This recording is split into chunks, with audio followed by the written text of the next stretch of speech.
What's going on, moviegoers? If you're new to the channel, my name is Christian and welcome to SeaWorld Productions. Alright, you guys, so in this video, I'm going to give you guys my top 10 favorite movies of the year. Now, I would like to state this. This is my personal top 10. It won't be the same as yours. Yeah, some of them might land in some spots, but it won't be the same because we're not the same person. Usually when I do these top 5 or top 10 videos, people give me shit because, I have certain films higher than theirs. I'm like, it's my personal opinion. I'm my own person at the end of the day. We don't think alike. I'm a grown-ass man. I like what I like. You get what I'm saying? Like, some people, they bug out over these top 10 videos. It's ridiculous how sensitive some people get. So remember, this is my top 10. My top 10. SeaReal's top 10. Christian's top 10. But yeah, I've seen a bunch of movies this year. A bunch of movies. Black Panther, Infinity War, saw Halloween, I saw Mary Poppins, Hereditary, Annihilation, Rampage, The Meg, Jurassic World 2, Skyscraper, Hotel Artemis, A Quiet Place, Spider-Man Into the Spider-Verse, Aquaman, Creed 2, Deadpool 2, Venom, Ant-Man and the Wasp, Fantastic Beasts 2, Ralph Breaks the Internet, Ready Player One, Sicario 2, Jumanji, Welcome to the Jungle, Incredibles 2, The Grinch, and Mission Impossible Fallout, and Solo. So I've seen like about 27 movies this year. Obviously, there are some that didn't make the list that I haven't seen yet. But hey, I can't help it. Those are the movies I saw this year, and I'm doing my top 10 based off those films that I've seen this year. So with that being said, you guys, let's get into this top 10 list. All right, starting at number, I don't even have my paper. I'm back. All right, starting at number 10, you got Aquaman. Aquaman made number 10 on this list. I really enjoyed Aquaman. Aquaman was definitely a visual, stimulating, beautiful film. I love the third act. Definitely think it took the DC in the right direction of where they need to go, especially with their solo films. Aquaman lands on number 10. Number 9, you have A Quiet Place. A Quiet Place was definitely a sleeper this year. I'm a huge horror fan, so a lot of horror movies made this list. A Quiet Place definitely made this list at number 9. It was freaking crazy. Something I've never seen before. Something that was really different and very unique. Really enjoyed it. Number 9. Number 8, you have Annihilation. Annihilation as well. I went into Annihilation not knowing what to expect, and I came out just like mind-fucked and like kind of creeped out. I was like, holy shit, what did I just watch? That movie was so trippy. But yeah, number 8, Annihilation. Then you got number 7, another horror movie. You have Hereditary. Hereditary was creepy as fuck. Hereditary was so disturbing. My girlfriend literally watched the entire movie like this. The entire movie. That little girl in that movie, just creepy. I bought the movie, but I can't watch it alone still. Like, it's so terrifying to me. It's like, oh, it's just creepy. The way that movie was made, all the performances, all the like the rituals that was going on in that movie, especially towards the end, when the son was stuck alone in the house, I was like, oh my God, dude. And then when the dad threw the book into the fire, holy shit. That was crazy. Yeah, so I have Hereditary at number 7. Then I got Halloween at number 6. Now, if you guys been following my channel, you know how excited I was for Halloween this year. I'm a huge Halloween fan. I enjoyed majority of this franchise. And when I heard David Gordon Green was going to be, not rebooting, but jump-starting a sequel to the original 1979 Halloween, I was on board. Heard John Carpenter was coming back to score the film and to slightly produce. I was on board. Jamie Lee Curtis was coming back. I was on board. And I really enjoyed this Halloween movie. I really did. It was refreshing to see. It was very refreshing to see, to see another slasher film like this come to life in 2018, and it made a huge hit at the box office. I was very happy with the final product of the film. Yeah, there's some things I would have tweaked with the whole Dr. Sartan thing. But I enjoyed the film. I really enjoyed it, and, you know, that's where it lands on my list at number 6. Then you got number 5. Creed 2. Creed 2, I was nervous at first. Finding out Ryan Coogler wasn't coming back to direct the film. I was like, oh, man, I don't know how this is going to go. But then they got Stephen Caple. I was like, I don't know who this guy is. Let's see what he can do. And, you know, when you're doing sequels, it's, especially coming off of Creed 1. Creed 1 was such a personal film to Ryan Coogler, you know, to come up with a sequel with him not being there, it was pretty scary. I didn't know how this film was going to go. But boy, oh boy, was I wrong. Creed 2 was phenomenal from start to finish. Very entertaining, very emotional. The Drago family, I love it wasn't your typical boxing movie. You get what I'm saying? Like, there was much more meaning and much more depth to everybody's story. You get what I'm saying? Like, they talked about, you know, the Ivan Drago family, what happened to, you know, Drago when he lost in Rocky IV, how that ruined his life, how he lost his wife, things like that, and like how he was so hard on his son to be number one, and just beat everybody.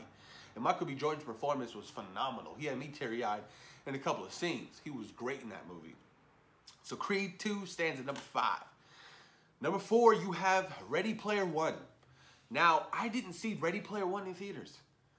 I didn't see it in theaters, and I'm so upset that I didn't. Because that movie was phenomenal.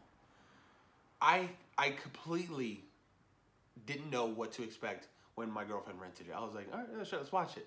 And by the end of the film, I was like, I didn't watch this in theaters? What the fuck was I thinking? Like, I was genuinely, like, upset. Ready Player One is, you know, it's a book adaptation. I haven't read the book, but the film was great. I was so entertained throughout the entire movie, the whole Oasis thing, and everybody trying to find the keys and things like that, and all like the little cameos of like Iron Giant. You had like Freddy Krueger, like all the like cool little video game things in there. It was a very cool movie. Ready Player One was definitely a sleeper to me on this list. I mean, if you guys haven't seen Ready Player One, I highly suggest you guys watch Ready Player One. It is really fun and entertaining. I definitely want to read the book though, to see how it differentiates from the movie. Obviously, you know, they can't get everything right, so I'm curious to see what made the actual movie and what was cut out. But yeah, Ready Player One, you guys, definitely a sleeper to me. Should have saw it in theaters. I'm still upset about that. Number 3. Now, I really had time to think about my top 3. I really had a lot of time to really dive deep and, you know, think about this top 3 list. And obviously, feelings change with certain situations. Like, I've had this list for about a week now. And I just had to keep going over it and over it to make sure how I felt was right. So, number 3, Into the Spider-Verse. Into the Spider-Verse was done by Sony Animations, and the animation for the film was phenomenal. This was our first iteration of Miles Morales on the big screen, and Sony nailed it. It was beautiful. The story, all the characters were phenomenal. I left the theater wanting more, and I'm very excited for the sequel and what they have to come. And Into the Spider-Verse was just so damn cool and entertaining. Like, it was everything you would want in a Spider-Man movie. You know what I mean? Like, it was everything. The comedic moments were great. I love Nicolas Cage as Spider-Man Noir. It was so funny to me.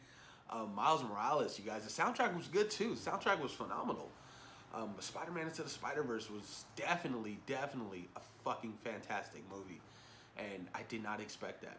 I really didn't. You know, with all the reviews dropping, I was like, what is all this? I was like, everybody's saying this is like the best movie of the year. Best comic movie? I was like, let me see what's up with this. And yeah, the hype was real. Number 2, Infinity War. The culmination of 10 years, Marvel Cinematic Universe. It's finally drawing things. Finally, things are coming to an end for certain characters. Some conclusions will come. Infinity War brought everything a massive, big budget comic book movie could bring. The biggest comic book movie ever made is Infinity War right now, until Endgame comes out next year. And Thanos, the whole story was just crazy. To see a culmination, to see all these characters into one film, and to see how they juggled everything was great. fucking Infinity War was, you know, everything everybody's been waiting for ever since they announced it. You get what I'm saying? Like the build up. Like I always say that, you know, Thanos is like Voldemort. You know, the build up in Harry Potter films and to bring out Voldemort. And that's what it felt like for, you know, Infinity War. And when we finally got Thanos, definitely delivered on a level I've never seen before in a villain. I mean, he was just ruthless. Josh Brolin's performance definitely came through the motion capture performance, and it was astonishing. It really was. I mean, everything about this movie was beautiful. Everything. Everything, you know. The whole start to, you know, to end. We got to see, you know, the whole battle of Wakanda, the battle of, like, Planet Titan. You know, certain deaths in the film were very touching and moving and sad. And the infamous snap. Beautiful, beautiful, fantastic movie. Infinity War #2. And #1, you have Black Panther. Black Panther landed on this list because, landed on #1 on this list because personally to me, it felt like I walked out of that theater feeling something I never felt before. I felt of accomplishment. And as a fan and as, you know, a black man, to be represented on the big screen like that was so meaningful to me. I always say this, you guys. I always push for representation, and this film definitely represented everything, you know, I would want to be represented as a black man on the big screen. Ryan Coogler did a phenomenal job with this movie. It definitely represented every aspect of, you know, for me, for being black, and it was just beautiful, man. It was beautiful. The story, everybody's characters were great. They were well written. Eric Killmonger, Michael B. Jordan, I'm glad he got, you know, a shot at a villainous role, his first villainous role, and he was off the charts. Black Panther is #1 on this list. It was a cultural movement. It brought people together. People were buying out theaters to make sure that kids see this movie, to be represented, you know what I mean? It was definitely a cultural movement. And most people think, oh, it's just a comic book movie, but no, it was about social relevance. It was about representation. It was about opportunity. This film definitely brought much more than just a comic book movie to the big screen. It gathered and got a lot of people together, and it was off the fucking charts. Black Panther was great. I think I saw it like 6 times in theaters. 6 times, man, and I don't regret it. It was money well spent. That movie definitely, you know, deserved to be #1 on this list. Personally to me, Black Panther's #1. But you guys, that's my list. Let me read it through you back one more time. We have #1, Black Panther. #2, Infinity War. #3, Into the Spider-Verse. #4, you have Ready Player One. #5, you have Creed 2. #6, you have Halloween. #7, you have Hereditary. #8, you have Annihilation. #9, you have A Quiet Place. And #10, you have Aquaman. That is my top 10 movies of the year, you guys.